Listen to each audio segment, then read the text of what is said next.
Jadi kalau petani mengatakan bahwa sekarang saya mengeluarkan uang 800.000 perak untuk menghasilkan 1 ton garam, ya hasilnya dijualnya harus lebih tinggi dari itu dong.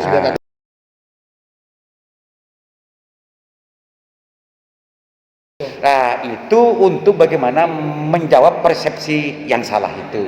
Tapi gini Pak Dirut, diakui atau tidak, meskipun persepsinya bisa diluruskan oleh Pak Dirut, kenyataan membuang-buang membuang garam kemana-mana itu memang karena memang mereka merasa seperti yang tadi rumus yang dijelaskan oleh Pak Dirut, antara biaya produksi dengan harga jual, tidak seimbang gitu kan. Apa memang kakak tadi sudah tidak dikasih tugas menjadi stabilisator gitu ya, stabilisator harga. Iya. Cuma Pak Dirut, boleh nggak seumpamanya Pak Dirut kan sudah menginventarisasi dan sudah mengulas perusahaan-perusahaan yang ada di sini dan semacamnya, itu menjadi bahan aspirasi dari Pak Dirut untuk bagaimana selanjutnya PT Garam seumpama dikasih tugas untuk stabilisator harga. Ya, kalau saya sih ngeliatnya gini Pak, kita saat ini tidak mendapatkan tugas sebagai stabilisator harga. Iya. Jadi oleh karena itu saya nggak mau berandai-andai.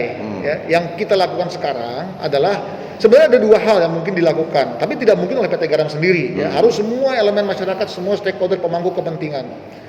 Yang pertama adalah melakukan penyesuaian harga. Ya, penyesuaian harga. Iya, supaya harga ini bisa mengakomodir harga pokok yang dikeluarkan oleh petani. Jadi kalau petani mengatakan bahwa sekarang saya mengeluarkan uang 800.000 perak untuk menghasilkan 1 ton garam, ya hasilnya dijualnya harus lebih tinggi dari itu dong, 900 misalnya begitu kan. Satu cara itu. Cara kedua, kita harus mau melihat keluar. Artinya kita tidak bisa mengurusi rumah ini hanya melihat apa yang ada dalam rumah. Kita harus lihat apa yang ada di luar rumah. Nah, di luar rumah kita tidak bisa menutup dengan adanya globalisasi, maka negeri kita menjadi terbuka. Dengan terbukanya negeri kita, maka produk-produk luar negeri juga tidak bisa dihambat begitu saja. Sementara garam-garam yang diimpor itu harganya jauh lebih murah. Afta itu ya, ini salah satu bentuk Salah satu sebabnya kenapa lebih murah, karena tidak adanya bea masuk atau bea yang dibebankan kepada barang-barang impor yang digunakan buat industri sebenarnya ya. Untuk menutupi kebutuhan yang 4,6 tadi itu ya. Ditambah adanya ASEAN, Australia, and New Zealand Free Trade Zone. Nah, itu membuat barang-barang yang masuk dari New Zealand sama Australia ke Indonesia atau ke ASEAN, bukan hanya Indonesia ya. Itu maka direlaksasi ya. Nah, itu mengakibatkan apa? Maka harga pokok garam di Australia jadi pada saat masuk ke Indonesia lebih murah. Nah, jadi artinya apa? Pertama, menyesuaikan harga. Kedua, kita harus secara cerdik, tidak kena lelah, mencari cara agar harga pokok petani garam bisa turun. Nah, harus kita bedah lagi tuh, kenapa harga pokok tinggi dan seterusnya. Sedikit aja Pak Dirut, dieksplorasi sedikit, barangkali itu juga bisa menjadi informasi baru terhadap masyarakat. Karena PT Garam kalau saya sekilas membaca memang salah satu tugasnya ya, apakah itu melekat atau tidak, memang untuk bagaimana membina terhadap petani garam. Nah, salah satu keinginan dan tujuan dari Pak Dirut tadi itu, ya jangan malu-malu lah, dieksplor aja apa langkah-langkahnya untuk bagaimana menurunkan biaya produksi itu. Betul. Nah, itulah yang kita lakukan Pak. Kan direksi yang baru sekarang ini juga langkah pertamanya kan pasti kita memetakan persoalan kan. Ya. Nah, sebagian besar persoalan sebenarnya sudah terpetakan. Ya, tinggal bagaimana kita tidak kehilangan momentum ya untuk terus melakukan perbaikan-perbaikan. Salah satunya adalah seperti saya bilang di awal, PT Garam itu filosofinya tumbuh bersama rakyat. Tumbuh bersama rakyat. Ini loh. Bagaimana memastikan tumbuh bersama rakyat itu betul tumbuh dan dirasakan. Sekarang yang persoalannya kan tidak dirasakan tumbuh bersama. Betul. Nah, itu ada sebabnya juga. Jadi kalau kita mau membantu tetangga yang kelaparan, ya, sementara kita sendiri juga kesulitan untuk memberi makanan.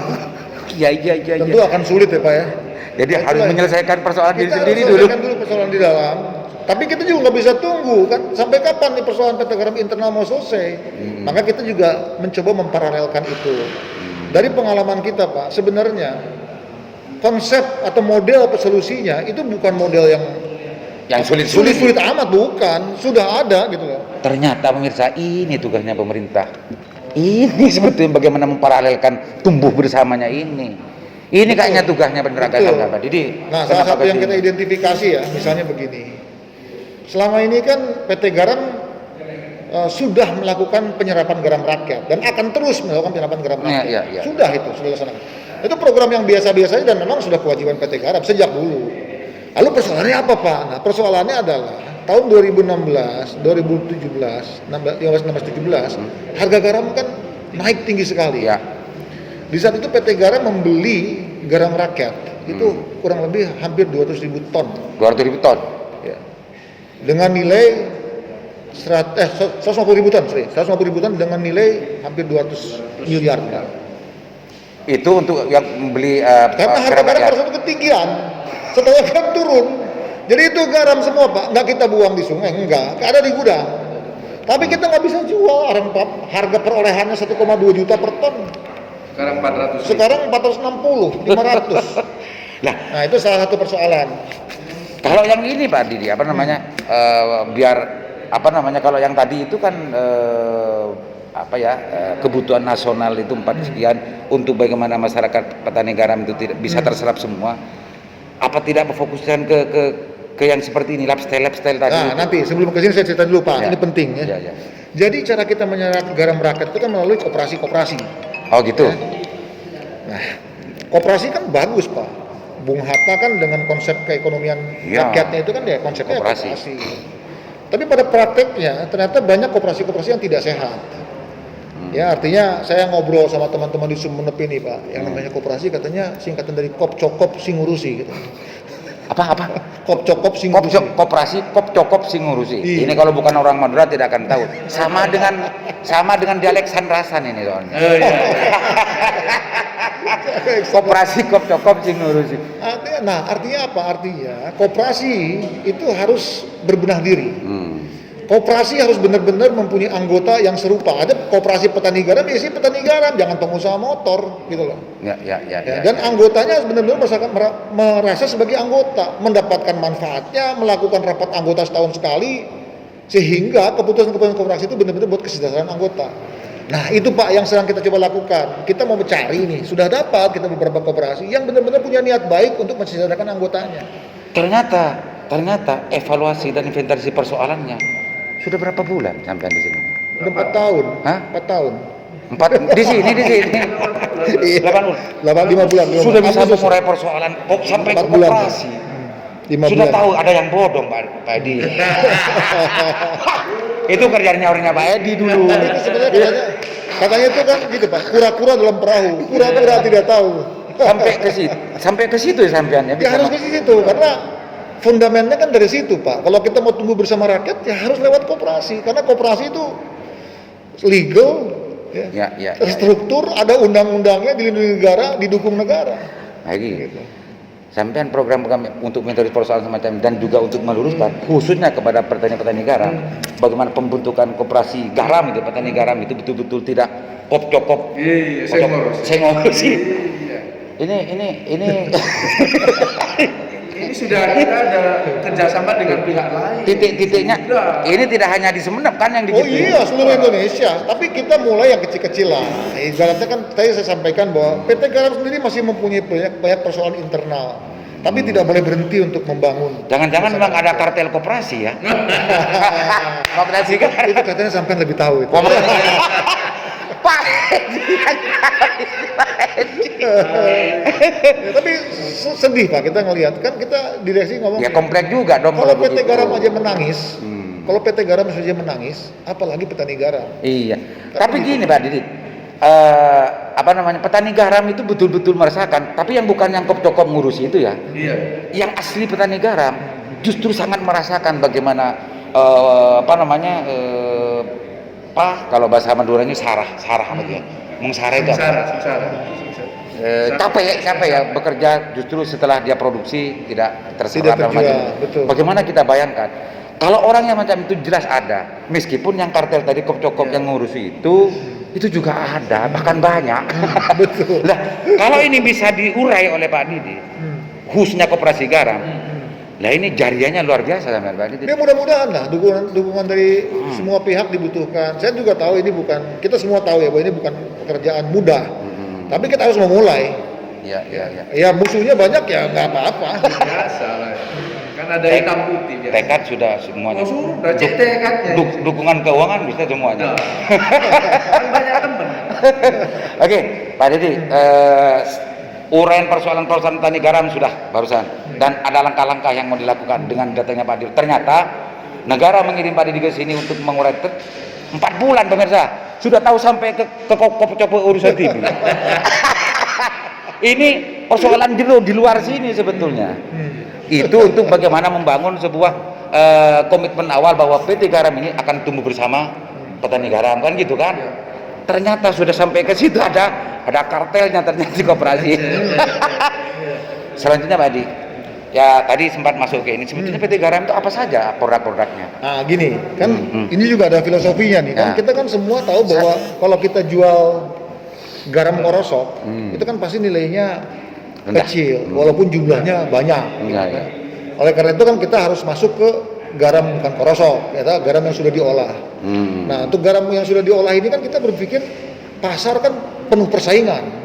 Artinya kita bikin garam belum tentu dibeli karena banyak garam di pasar. Gitu. Sehingga PT Garam tentu harus melakukan kajian yang tepat, mengeluarkan produk yang menarik masyarakat dan membuktikan bahwa garam-garam yang dipakai itu adalah garam-garam lokal Indonesia. Nah itulah yang hasilnya seperti inilah hasil dari research kita. Nah ini ya, Ada garam lososa yang Bapak pegang itu adalah garam diet. Rasosa. Ini garam sehat. Kenapa? Kenapa disebut garam sehat? Karena dalamnya ada kalium dan ada yodium dalam jumlah yang besar. Kalau sudah semacam ini pasti harganya beda dengan garam Pasti krosok. beda, betul, betul. Sehingga Garam keuntungan krosok. kita bisa lebih baik. Harapannya begitu. Terus apa jenisnya lagi? Nah ini ada garam kumur. Nah ini garam kumur yang disebutnya non edible salt atau garam yang bukan buat dimakan. Ini banyak sekali manfaatnya garam kumur ini. Kalau kita kumur-kumur 1 kali pagi hari, 1 kali malam hari sebelum tidur, bisa menghilangi bau mulut. Obat berarti ya? Iya, mempunyai efek yang baik lah. Ya. Kalau disebut obat nanti harus ke BPOM kita. Iya, ke farmasi. Maka kita sebut ini lifestyle. Dan nanti edarnya nanti Mempunyai di efek. apotek. Nah itu. Jadi ini mempunyai efek baik buat kesehatan. Ya. Juga untuk membersihkan mulut dan menangkal kuman-kuman. COVID. Covid juga. Ya bisa aja kalau memang kita rajin, tapi jangan kebanyakan juga ya. Jadi Iya nanti mabuk Pak Didi. Pagi sore. garam kumur ini, sampean kayaknya perlu ini Iya Pak. supaya tambah sehat. Ini satu saset Nah, ini untuk satu. Satu kali kumur. Iya, Iya, satu. 300 ml Pak masukkan. Didi, saya orang Madura, meskipun bukan anaknya petani garam, tapi petani juga. Iya. Produk ini saya tahu hari ini. Simpulkan sendiri. Kenapa kok begitu? Simpulkan sendiri. Oh jangan-jangan ini hanya terkenal di kalangannya PT Garam saja, kan gitu. Saya orang Madura. Kali ini saya tahu ini. Nah iya, makanya memang ini produk baru Pak. Oh Produk baru. produknya Pak Didi. Produk bukan ya, produk teman-teman lah, kan enggak. Tapi sudah di research sudah lama. Oh sebelum Pak Sebenarnya Didi sudah sini. lama. Kebetulan pas saya masuk, pas keluar gitu aja sih intinya. Jadi kita beruntung aja. Tinggal Ada garam krosok pemirsa. Garam kumur. Nah, Ini meskipun tidak dijual di apotek-apotek, tapi fungsinya mungkin sama dengan obat-obat yang di betul. apotek. Tapi nanti akan ada di banyak Pak. Ini kita masih sedang dalam proses untuk mengedarkannya. Oh, ini masih belum banyak teredar. Belum. Oh, makanya saya kan jujur saya ini Pak. Iya Didi. betul. Saya baru kali ini tahu gitu lah. Sama dengan ini sampai baru tahu ini juga kan? Iya. Baru tahu juga Iya, kan? kalau ini saya sudah Sudah pernah dengar. Karena ini udah 17 tahun Pak umurnya Pak Lososa ini. Merek ini Lososa 17 tahun. apa bedanya kalau Ini sama dengan ini, dengan garam kumur ini. Produknya? Apa namanya? Masa produksinya. proses research-nya. Heeh. Nah, ini juga baru mau kita edarkan. Kenapa sih muncul ide garam Terapina. spa gitu? Terapin. Karena kita tahu Pak, kalau orang makan garam itu kan sudah terbatas. 5 gram per hari. Ya udah, kalau dikali jumlah penduduk Indonesia ya udah sekitar segitulah. Ya 5 gram itu ya 750 ribuan lah kurang lebih ya. Nah tapi ini kan bisa dipakai berulang kali. Bapak kalau capek malam-malam kasih air hangat sesuai selera, diaduk, taruh kaki di situ udah seger Ya, Pak. ya. Jadi bisa 2 kali, 3 kali. Nah kita harus berinovasi terus Pak, mencari produk-produk seperti ini agar PT Garam bisa mendapatkan keuntungan yang lebih baik. Gitu. Dan juga bisa menyerap PT Sehingga bisa menyerap garam rakyat dengan lebih baik gitu. Pak. agar tumbuh bersama rakyat Agar itu. tumbuh bersama rakyat terwujud secara sempurna. Tapi kalau ini apalagi ini dan ini kalau nggak dikenal orang masa ada yang membeli nanti. Betul, Kan harus apa namanya? Ada gencar. Ada marketingnya. sudah lewat sana. Oh, gitu ya. Tahu saya maksud. Kalau orang Lumajang, orang Lumajang langsung cer. Oh, gitu ya, leng-leng. Oke, pemirsa yang belum tahu tentang masalah PT Garam, yang belum tahu tentang masalah hal-hal yang mungkin setelah podcast ini tayang banyak orang akan tahu dan akan paham bahwa Pak Dirut sudah menjelaskan tentang visi PT Garam ke depan, dan kalau bicara tentang masalah garam dan segala macamnya tidak akan cukup 1 jam 2 jam, dan saya nanti kemalaman yang mau pulang ya. Tapi sebelum ini selesai Pak Dir, barangkali ada hal yang lebih penting lagi untuk masyarakat tahu, dipahami tentang masalah PT Garam ke depan, dan bagaimana sebetulnya Pak Didik akan membawa PT Garam Madura ini ke depan. Ya, jadi gini, mungkin singkat padat saja ya, bahwa sebenarnya ini ada kaitan sama tugas kita direksi. Jadi ada 3 Pak pesan dari pemerintah. Pertama, kita harus memastikan aset PT Garam aman. Ya, karena asetnya bertebaran di mana Memastikan aset garam aman. Ada maksudnya Pak, karena apa? Karena garam ini asetnya banyak yang dicuriin orang. Gitu. Diklaim orang, dipatok orang, nah itu jangan sampai lah. Karena ini kan aset punya negara, ditujukan untuk kebaikan masyarakat. Ya. Tolong saling jaga, tolong saling bantu. Yang kedua, diperintahkan kita untuk membentuk ekosistem garam nasional yang sehat. Tadi sudah dijelaskan. Bagaimana tumbuh bersama masyarakat dan lain sebagainya. Terakhir yang ketiga yang akan kita lakukan adalah kita harus mentransformasi PT Garam menjadi perusahaan yang lebih baik, lebih besar. Antara lain kita harus membangun lebih banyak pabrik, kita harus mengakuisisi tambak garam di luar negeri sesuai dengan arahan dari Pak Menteri. Itu semua akan kita lakukan, Pak. Mungkin kita bicarakan di sesi podcast berikutnya. Sama hashtagnya teman-teman. Gimana? Hashtagnya teman-teman sudah tahu? Gimana? Belum. Sekarang hashtagnya PT Garam Reborn to be the winner. Reborn to be the winner. Wah, luar biasa ini. Luar biasa. Oke, pemirsa, kita kalau selesaikan di sini akan banyak yang tidak, kalau diselesaikan semua tidak akan ada yang menunggu nanti podcast selanjutnya dengan Pak Dirut. Jadi jangan sampai diselesaikan. Memang sengaja untuk tidak diselesaikan, apalagi nanti yang urusan yang tugas yang ketiga tadi itu. Tugas yang ketiga itu nanti ada podcast sendiri. Transformasi PT Garam dengan tagline-nya The Reborn to be the winner. Mudah-mudahan bermanfaat. Assalamualaikum warahmatullahi wabarakatuh. Waalaikumsalam.